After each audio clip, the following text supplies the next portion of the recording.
Good morning, ladies and gentlemen, and welcome to the UHAL Holding Company third quarter fiscal 2025 investor call. At this time, all lines are in a listen-only mode. Following the presentation, we will conduct a question-and-answer session. If at any time during this call you need assistance, please press star zero for the operator. This call is being recorded on Thursday, February 6, 2025. I would now like to turn the conference over to Sebastian Reyes. Please go ahead. Good morning, and thank you for joining us today. Welcome to the UHAL Holding Company third quarter fiscal 2025 investor call. Before we begin, I'd like to remind everyone that certain of the statements during this call, including without limitation, statements regarding revenue, expenses, income, and general growth of our business, may constitute forward-looking statements within the meaning of the Safe Harbor provisions of Section 27A of the Securities Act of 1933 as amended, and Section 21E of the Securities Exchange Act of 1934 as amended. Forward-looking statements are inherently subject to risks and uncertainties, some of which cannot be predicted or quantified. Certain factors could cause actual results to differ materially from those projected. For discussion of the risks and uncertainties that may affect the company's business and future operating results, please refer to the company's public SEC filings and Form 10-Q for the quarter ended December 31, 2024, which is on file with the U.S. Securities and Exchange Commission. I'll now turn the call over to Joe Shoen, Chairman of UHAL Holding Company. Thanks, Sebastian. I'm excited to see some positive leadership for the country. My experience is that consumer optimism is good for the self-move business. I am seeing increased optimism with both customers and UHAL team members. Often we are hit by a weather event in the fourth quarter that noticeably dampens rental transactions. So far, this has not been the case. As of this point, UHAL has not had significant property or casualty losses due to the LA fires. Sometimes an event like this stimulates rental transactions. However, this does not appear to have been the case in Los Angeles. We're continuing to make progress with truck additions and deletions to correct the imbalances in our fleet due to COVID supply chain disruptions. Our typical truck can be a 10-year asset, so it takes some time to work through fleet imbalances. Should the Trump administration progress in reducing crushing regulations, UHAL is in a position to emerge from the electric vehicle mania with only modest damage. The medium truck industry has been heading towards an unknown end. The industry needs to focus on customer needs. The truck share business, where we compete with Penske, Budget, Enterprise, and multiple local businesses, remains very competitive. As near as I can tell, market share is fairly stable right now. Our U-Box business continues to grow. Our teams continue to master the elements of this business. We are getting okay self-storage results, but are having to work hard to achieve them. The storage industry is busy dialing out personal contact and customer service. I still see the other approach as the road our customers want us to follow.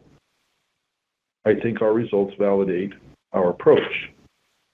I plan to continue to drive hard on adding storage product and take another look at this in early summer.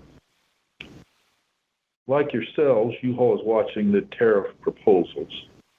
The supply chain, of course, is complex, and likely some misery will result. Overall, I am willing to let Trump and his team manage and UHAL to react.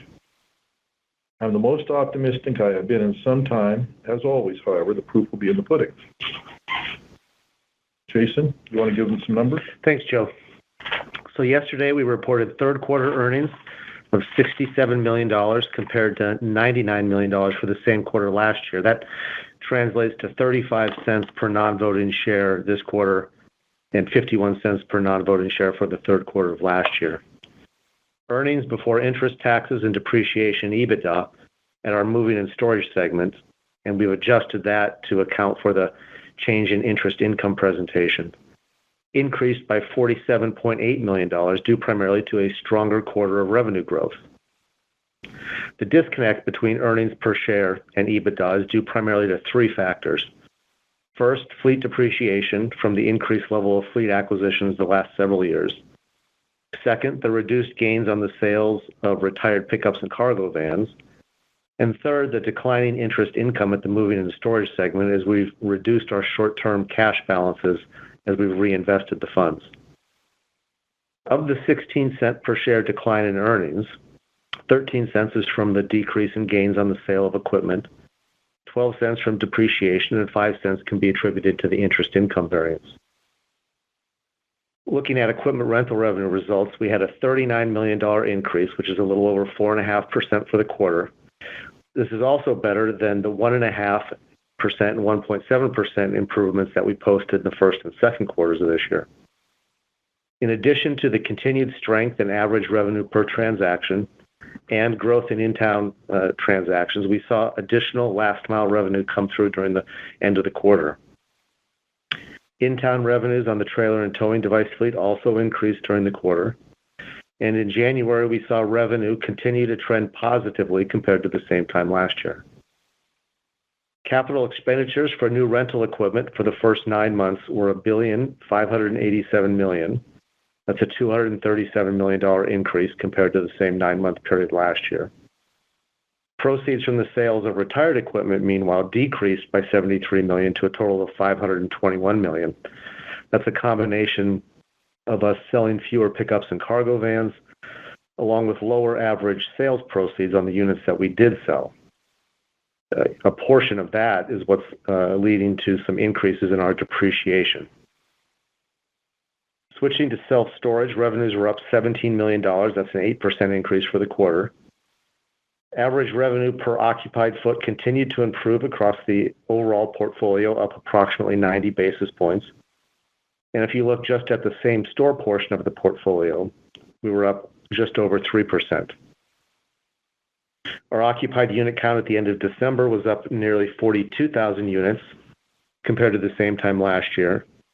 And over that same time frame, we added 80,000 new units. And it's this differential that led to our average occupancy across the whole portfolio declining to 78.7%.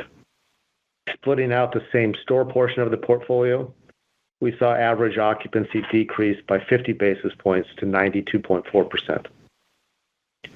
During the first 9 months of this year, we invested $1,214 million in real estate acquisitions, along with development costs for self-storage and U-Box warehouses. This was a $245 million increase over the first 9 months of last year. Looking just at the quarter, we added 2.3 million new net rentable square feet, with the majority of that being newly developed locations. We currently have approximately 8.5 million new square feet being developed, and I would expect to see the pace of new deliveries remain elevated into next quarter. Our U-Box revenue results are included in other revenue in our 10-Q filing. This line item increased $9 million, of which U-Box was a major contributor. We're seeing both U-Box moving transactions and U-Box storage transactions grow. Over the last 12 months, we've increased our warehouse space or covered storage capacity for these containers by over 20%, and we should continue near that pace for at least the next 12 months. Operating expenses at moving and storage were up $11.6 million. We did have another quarter of declining fleet repair and maintenance costs. This time we were down close to $10.5 million. Some of the larger expense increases. Personnel costs were up just over $15 million, although that increase is largely in line with the pace of revenue increase. We also had liability costs associated with the fleet go up $16.5 million, and property taxes were up just over $4.5 million. As of December 2024, at our moving and storage segment, cash, along with availability from existing loan facilities, totaled $1,348 million. On our investor relations website, investors.uhal.com, we posted some supplemental materials for the third quarter in addition to our typical earnings release and 10-Q filing. You can click on these in the lower right corner. Before I hand the call over to our operator for questions, I wanted to thank and recognize our newest analyst, Stephen Ramsey at Thompson Research Group, who recently initiated coverage. He joins Keegan Carl at Wolfe Research and Steve Ralston at Zacks Investment, who've been covering us as well. I would encourage anyone interested to reach out to any of these three, as they all have excellent insights. With that, I would like to hand the call back to our operator, Joanna, for questions and answers. Joe, myself, and Sam Schoen will be available for questions. Thank you. Ladies and gentlemen, we will now begin the question and answer session. Should you have a question, please press the star followed by the 1 on your touch-tone phone. You will hear a prompt that your hand has been raised. If you are using a speakerphone, please lift the handset before pressing any keys. And the first question comes from Stephen Ralston at Zacks. Please go ahead. Congratulations on the good quarter with that significant uptick in revenue growth. My question concerned about the drivers in that growth. I noticed that the revenue per transaction has steadily increased for the last at least 3 quarters. It seems like you have a good pricing environment. Yeah, so I would say the answer to that is yes. Could you add any color to that? Well, there was concern about the competition, other things involved also. Sure. Well, I'm one of these people who's always very tentative on increasing prices. I always want to communicate a value to the customer before we just try to pass along price increases. And there's been a lot of cost increases over the last 36 months, not all of which have been passed along, and some of which we're still going to have to figure out how to pass along, mainly in equipment acquisition, but it's been in personnel. But we're just like everybody else. Everything's up. So the customer is showing some willingness to recognize that and participate in those increases without feeling they're being beat up. You read the same stuff I do. People are feeling beat up about the supermarket pricing, about energy pricing, and I try to keep UHAL where they see it. We're trying to do some sort of value pricing. Yeah, we needed the price increase. Mm-hmm.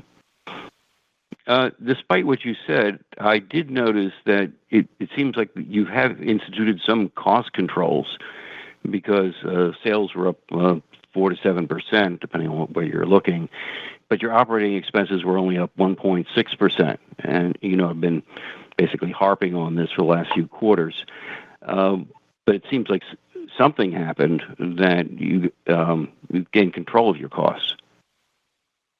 Well, always, there's a delay reaction in a lot of this stuff. And so I think I got the attention of my team probably 6 months ago, but then it doesn't really filter through to financial results in a visible way for several months after that.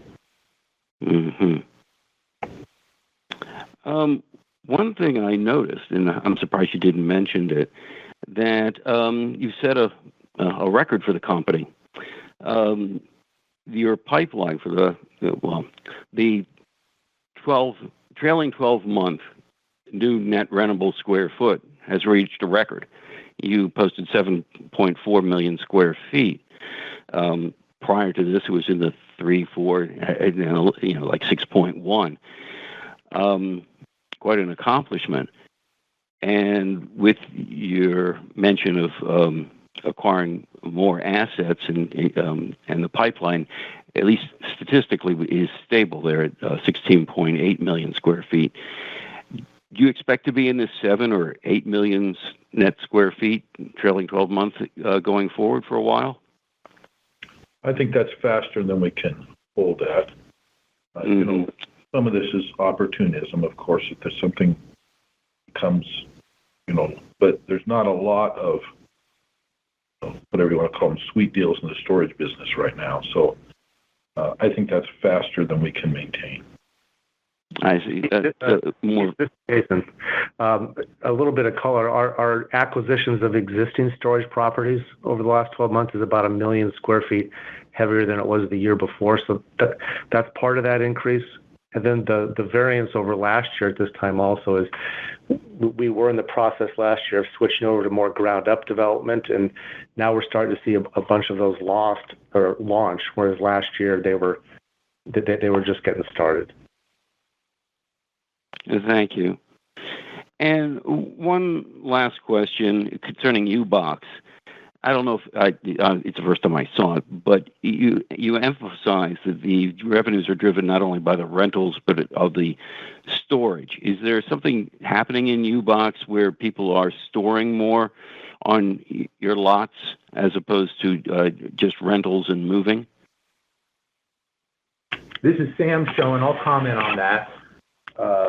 I think you're exactly right, Stephen. That's a good observation. Of course, that's part of the reason we're in this business is not just to serve the moving customer, but also the storage customer as well. And in many cases, they're the same customer. And I think as we get better at selling and explaining the advantages of this unique product, that I think a lot of consumers don't really fully appreciate how versatile it is. As we get better at explaining that, we get more conversions to the self-storage end of the deal. And of course, that's why we're in the business. That's why I would invest in U-Haul. That's really the exciting part of U-Box is its storage potential, and we're starting to see some exciting progress on that side of it. Again, congratulations, and thank you for taking my questions. Thank you. The next question comes from Keegan Carl at Wolfe Research. Please go ahead. Yeah, thanks for the time, guys. In the release, Joe mentioned that moving activity ticked up in the quarter, driving both demand for for product and services. I guess I'm just curious, can you maybe quantify the transaction volume increases and how it trended by month? Now we're going to have to go to Jason on that. Sure. So for the quarter, the transaction growth came from the in-town business, which was up just under 2% on transactions. On one-way transactions, which is a smaller number, it was down. It was still negative for the quarter. We're still seeing revenue per mile gains in the one-way business, which is helping to offset the mileage decreases there. And I think the normal growth that we would have seen in the quarter then got bolstered by a couple percentage points from some last mile business that came in that helped push up the revenue per mile for the in-town and the miles per transaction. I guess on the by month basis, did you notice anything that stood out? Maybe was November better than October? Did you see sequential improvement each month? Just kind of curious on that cadence. I would say October and November were fairly steady. And then towards the end of December, when the last mile business came in, November, December looked a lot like what we had seen the previous, quarter and a half, 2 quarters. Okay. So if you're looking to run the revenue out, I wouldn't say that 4.5% growth or 4% growth, what we saw in the quarter would be reasonable. It's probably going to be a little bit better than what we saw in quarter 1 and quarter 2, but quarter 3 probably won't repeat yet. Okay, no, that's really helpful. And I know Joe touched a little bit on January. I guess I'm just curious, are you seeing sequential acceleration from December to January, or is it more just the year-over-year improvement that you noticed? We always look at it year-over-year because there's so much seasonality to it. So it did. When I'm making comparisons and saying it's up, it's always to the same time in the previous year. Got it. I guess just shifting to U-Box, obviously growth continues to be strong there. If we take a very long-term view, how should we think about margins in that business relative to your storage business at what you would consider either a full or stabilized occupancy level within U-Box? Well, I'll start with that, and then Sam can fill in or correct me if he has any other thoughts on it. But Keegan, remember when we walked a few of those warehouses when you were out here, the newer warehouses that we have stack much higher. So as we get more of these boxes into storage, it's going to help the theoretical margin, however you want to come up with that for U-Box, because we're just getting better utilization of the asset. So I don't, Sam, I don't know if you want to. Yeah, no, I mean that's the same thing I was going to say. I mean the way I describe it and think about it is using a different word, which is density. And the exciting part of the U-Box storage solution is that we're getting increased density in the same footprint that you would in a traditional facility. So if we can use this moving activity to follow the U-Haul formula, use our moving activity to generate containers in storage, we're going to be able to put that density to use and be really efficient. So I think that's a wise question you're asking. I guess just to wrap this up, I mean, is it fair to assume that margins would be similar to self-storage, or could they even be higher? Like, I'm just trying to get a better feel for, in the long run, how this business can play out.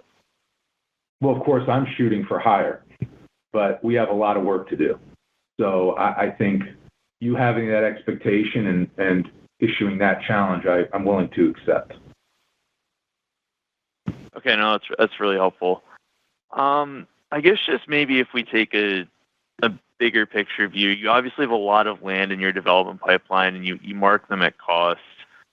I guess if you were to actually take what's in your portfolio, both land and buildings, what do you think it'd be worth at today's market prices, and what sort of disconnect is there between what you're marked at versus what it's theoretically worth? Keegan, that's a great question. That's not something that we've really discussed publicly, other than to say we communicate to folks what the unencumbered balance or value is in the portfolio. You can see how much we've borrowed against real estate, and then the book value, and that can kind of give you some sort of triangulation as to I'll call it excess market value over book in the portfolio. But I guess I would consider it fairly significant when I look at our ability to borrow, which then puts our market value at least into perspective. We have quite a bit of capacity to borrow. If we had the earnings to support it, we could easily go out with the assets that we have and borrow another $2 billion against real estate. Okay, I mean, that's a good segue into my next question, which obviously the cash balance is down. It's down near $1 billion, down materially from the peak.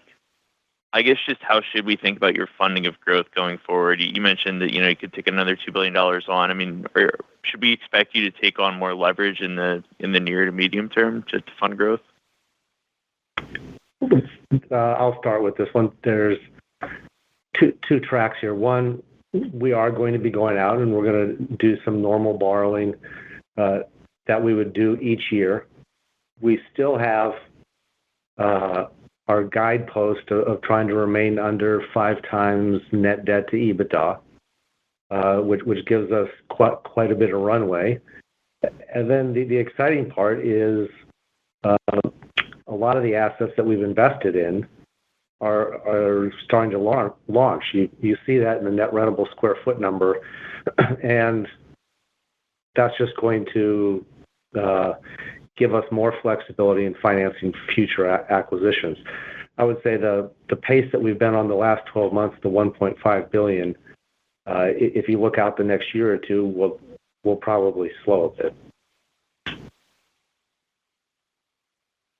Okay, and then just last one for me to kind of wrap everything up. I mean, if you would assume your entire storage portfolio stabilizes today, where do you think that actually puts your total portfolio EBITDA margin at, or where do you think it could trend to? And the reason I'm kind of framing it like this is obviously you have a large portion of your storage portfolio that was recently delivered and is likely negative on the EBITDA side. So if you'd get that stabilized, I mean, where could your margin trend, and what sort of expansion could we expect? Well, we don't have a separate margin number for self-storage. I would say that with the current square footage that we just reported, excluding any sort of rate increases, if we get that up to our same store occupancy number today, that would be an extra close to $170 million of revenue, and the vast majority of that would fall to the bottom line. And then beyond that, in the development pipeline, we have probably close to $350 million of additional revenue, or maybe a little bit higher than that. I might be understating it. So between what we have, or what we are building now and what we have behind it, I think has the opportunity to increase our annual revenue by about 50% from where we're at today. On the storage, just from the storage line item, on the storage, right? Yes. Yep. Okay, that's super helpful. Thanks for the time, guys. Really appreciate it. Thank you. The next question comes from Stephen Ramsey at Thompson Research. Please go ahead. Hi, good morning. Thanks for having me on the call. I wanted to go back to this moving business and the higher cost world that everybody is operating in. It sounds like competitors are raising prices as well. Given your cost advantages and your approach to serving the customer at a lower price to serve them, do you get a sense that competitors are raising prices more than you are, and your cost advantages enable you to gain share in a different way in this environment? And then kind of a follow-on to that, do you think when one-way moves pick up that the pricing dynamics allow you to gain even more share when that happens? This is Joe. There's a lot of factors go into that. Price is part of it. Normally, we're going to have to be competitive on pricing. That's just how it is. A lot of this has to do with utilization, which has to do with kind of where you have positioned the equipment and how extensive is your distribution. So we have a very extensive distribution network compared to our competitors. And that gives us access to customers that de facto is not economical for them to access just because of distance. The customer has to travel too far to obtain the product, and so it effectively raises their rate even if their rate isn't up. I don't have I wish I had a clear answer to your question. I don't. There's a lot of constantly moving parts, and it varies whether it's an in-town transaction or a one-way transaction. But on one-ways, we're in a position to benefit with any increase in consumer activity. We've got the fleet out there. We've got the locations out there. We're priced in the acceptable range. If that comes, we should pick up. Okay, that's helpful. And then on the moving business again, good to see fleet repair and maintenance costs continuing to show year-over-year declines. Can you share how much of that is attributed to newer fleet coming in? How much of that is doing more of that work in-house?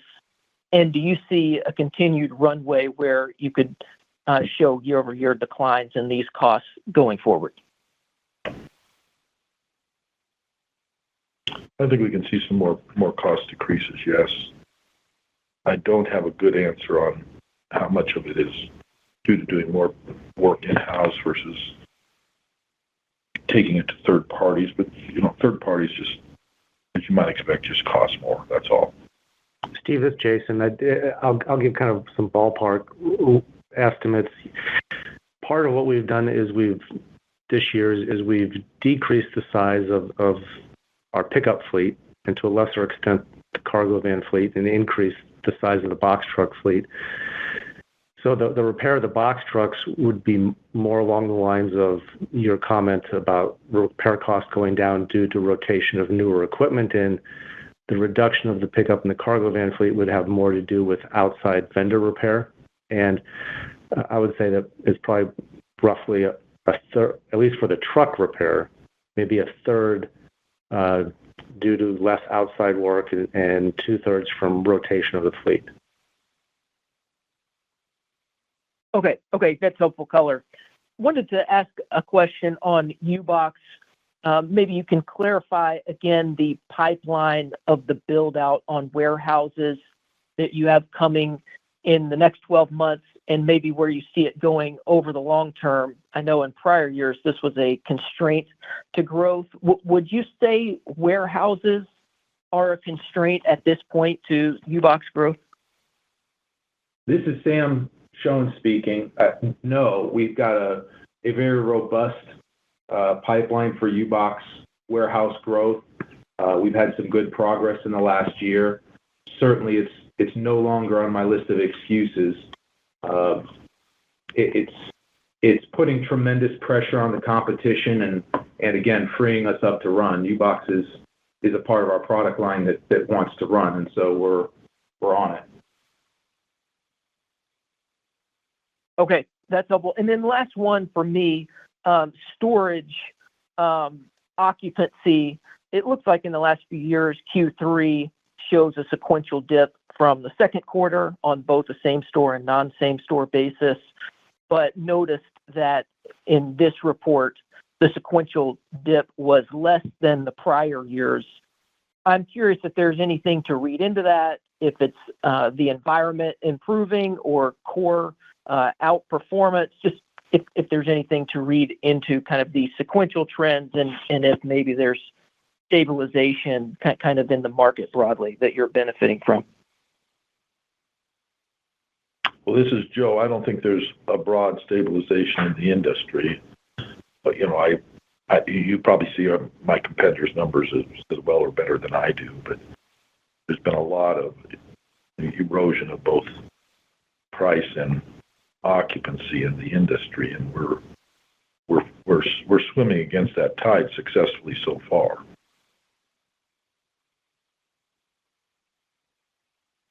Okay, that's helpful. Thank you. Thank you. And the next question comes from Jamie Weiland at Weiland Management. Please go ahead. Thanks, fellas. As you see within the industry, the level of additions that people are building other than yourselves, is that a declining rate from where it has been over the last 2 years? And does that create a little bit of opportunity for rate as you look forward? It's very market specific, Jamie. I don't think I can give you a generalization. Okay. But when I travel, it looks like they're building new stuff every place. Okay. Right. On the U-Box side, a few other questions about the dynamics of the business. The rates for storage, how do they compare for a self-storage rental rate per square foot? And I assume the margins on that unit in storage are rather high since we don't have much cost against it. And if you could tell us about the dynamics of somebody does a U-Box, how long is it normally in storage for? And are there any changes in those dynamics over time? Or have there been? That's a great question, Jamie. This is Sam Schoen. Right now, today, almost all of those metrics that you just brought up are very similar to our traditional self-storage product. But in my mind, there's no reason why every single one of them could exceed and should exceed. So just as an example, that when you brought up per square foot basis, if the product gives more convenience to the customer, there's the flexibility to ship it, there's the flexibility to deliver it to their door. Some customers in the industry sometimes refers to it as valet storage. Well, of course, we need to work towards getting a premium for that.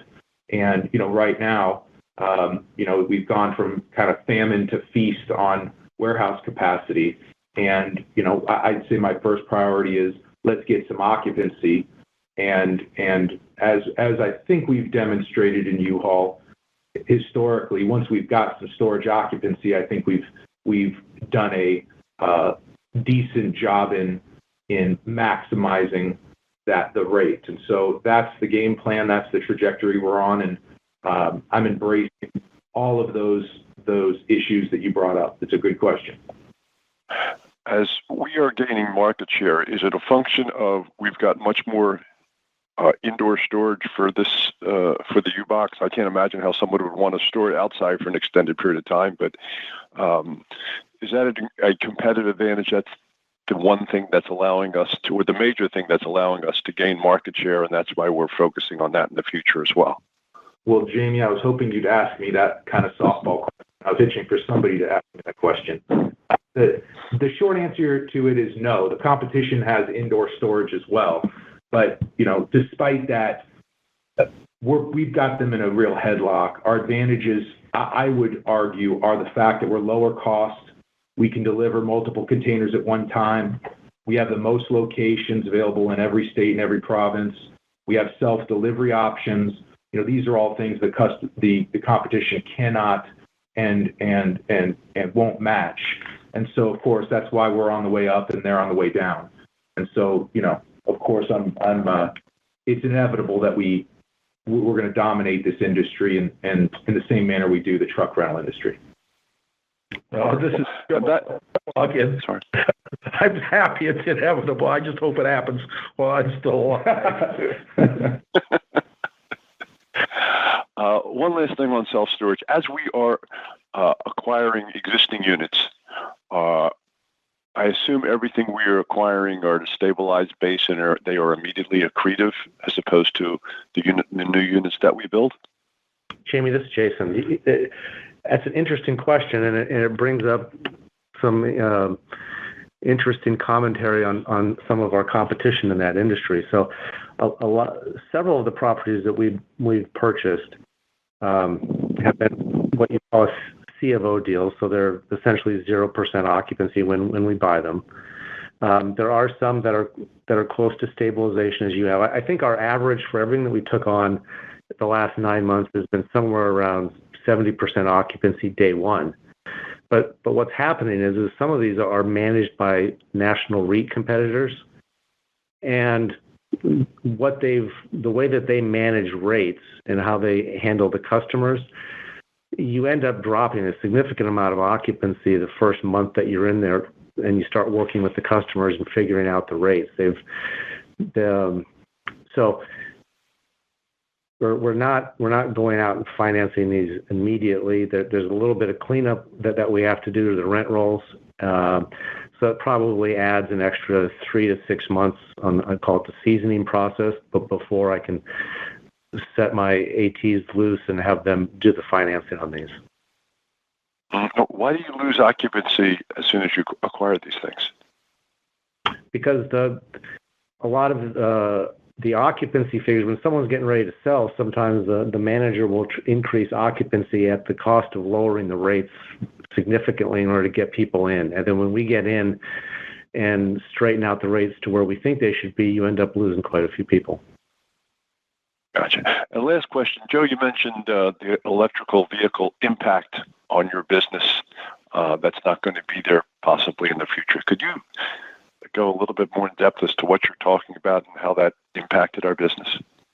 Well, there's significant electric vehicle mandates that are driven largely by California. And they're variously reported, but the simple fact is California's been driving that for more than 10 years. And all this talk of zero emissions, all electric, there just is no mechanical solution out there in the size trucks that we rent. And so it's kind of, someone's dream, but in our case, if there's a mandate, we're supposed to meet the mandate, you see. And if there's not inventory, well, now you've got a real problem. It's been an unsolvable dilemma. We worry about it a lot, but there's nothing we can do. Now, we've been modest on bringing in test fleets or exemplary fleets because we can pretty much tell by working one up that it's a no-go, and buying 500 of them is just simply virtue signaling to the green people, but not to the shareholders. I'm a shareholder, so I'd rather we signaled the shareholders with a good economic proposition. So there has not been one, and certainly there's a demand for and a place for electric vehicles, certainly, but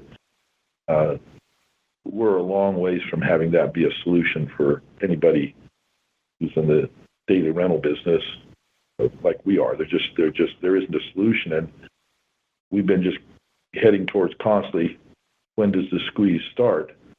So far, the squeeze that you're seeing goes back a little over 36 months now, which is the increased cost of internal combustion engine trucks. The manufacturers, because of the dilemma they're in, have pushed as much of the development cost of electric vehicles as they can onto the people buying the gasoline vehicles. So we've had more than one truck model that went up over 40% in 18 months. Those are, for us, historically huge costs, and you're seeing that process through now with the reduced gain on sale that Jason referenced earlier. So, of course, I'd much rather the old system was working good for me, but that's just it. So the basically the same vehicle is costing us a considerable amount more, and we're having to deal with that reality. But if you go with the electric, you'll dream you could get the same vehicle for more money, because the electric vehicle just simply isn't available. The ones that are available simply don't perform. So you're in a vice that there's no solution to. So I'm hoping that what comes out of this review, they're doing a review, and then they'll probably do more at the EPA level. I'm hoping they come out with a solution that is something like what I heard one of the administration people say is, so that people can buy the kind of vehicle they want. So there are people who want electric vehicles, and there's a place for them, and those people can buy them. And there's a place for internal combustion engine vehicles, and people can buy them. You know, always if there's only a black and white choice, you're really sub-optimizing. We need a lot of gray in this, and I think that there's some more common sense to make percolate through this, and it will be, at least for the medium-duty truck business, it'll be a welcome opportunity. We're in a dilemma on this constantly. It impacts Sam with forklift trucks. They've got initiatives on forklift trucks that are causing us to have to reposition trucks, and it's all over